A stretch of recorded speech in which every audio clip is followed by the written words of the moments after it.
Donc, bien aimé, nous notons aussi que la promesse se prépare. Pourquoi même on parle de la promesse?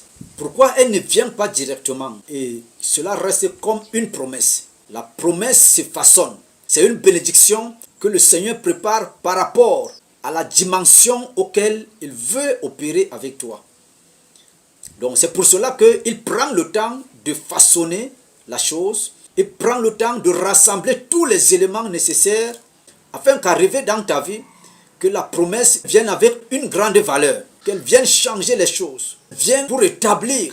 La promesse est préparée par rapport à la dimension, par rapport à la position, à l'œuvre par laquelle on a appelé à faire, que le Dieu du ciel nous a fait grâce. Voilà pourquoi nous devons comprendre, bien aimés. Alors pour qu'il y ait équilibre maintenant, il faut que pendant que la promesse se prépare dans le règne de l'esprit, dans le règne physique, toi qui attends la promesse, tu sois aussi à la préparation.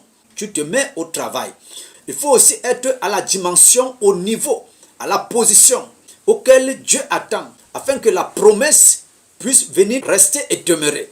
Parce qu'une promesse qui arrive dans notre vie, alors que nous ne sommes pas préparés, non seulement nous pouvons perdre la valeur de la promesse, mais également nous pouvons être l'adversaire de la promesse.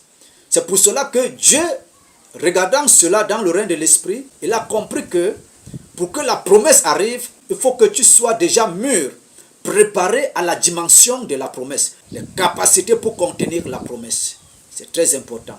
Parce que si la promesse arrive et que tu n'es pas à cette dimension, tu risques de ne pas la comprendre. Tu risques d'être l'adversaire, tu risques même de la perdre et surtout même de perdre la valeur de la promesse. C'est pour cela que par moment, la promesse tarde à venir. Parce que Dieu, en même temps qu'il prépare la promesse, en même temps, il te conduit, il t'amène, il te permet également de faire un travail pour toi-même par rapport à la promesse qui arrive. Comment tu attends la promesse? Comment, bien-aimé, tu voudrais recevoir la promesse? À quel niveau tu te trouves pendant que tu marches avec Dieu face à la promesse de Dieu?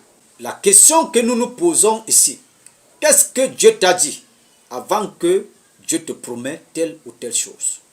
Dieu t'a dit, voilà ce que j'attends de toi. Voici ce que je veux que tu fasses pour moi.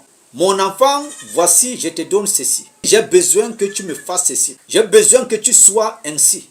Ou alors c'est un talent qu'il a fait parvenir dans ta vie. Derrière cet appel, il t'a fait une promesse. Donc je vais dire ici, qu'est-ce que Dieu t'a dit? Ce que tu dois faire. Il t'a dit quoi? Il t'a demandé de faire quoi? Il t'a demandé d'être comment? Il t'a envoyé où? Quelle recommandation il t'a donné? Quelle est sa parole qu'il a apportée dans ta vie? Pense un peu à ce qui précède ta promesse. Qu'est-ce qui précède ta promesse? Dieu est ordonné. Si ta marche est en train de vouloir changer les choses, ça va compliquer la promesse. Qu'est-ce que Dieu te dit? Alors, il faut s'appuyer sur cela. Parce que c'est là la base. C'est cela même qui conduit, qui provoque, qui suscite l'idée, la pensée de la promesse. Et même quand nous allons parler de la foi, la confiance, pour attendre la promesse, il ne faut pas oublier ce qu'il faut faire. Parce que c'est ce qu'il faut faire qui enracine notre foi. Sinon, notre foi sera sans œuvre. Et la Bible nous dit qu'une foi sans œuvre, c'est une foi vaine. Parce qu'il faut nourrir la foi, étant dans l'œuvre, dans ce que Dieu nous a dit que nous devons faire. Donc c'est cette chose qui enracine, qui restaure notre foi, qui provoque, qui prépare, qui attire et qui se connecte à la promesse. Alors c'est un élément lié à la promesse. Ce que Dieu m'a dit, ce que Dieu t'a dit. La promesse de Dieu dans ta vie se trouve à quel niveau? Parce que le niveau que toi tu avances avec Dieu positionne aussi ta promesse. Alors tu es positionné à quel niveau?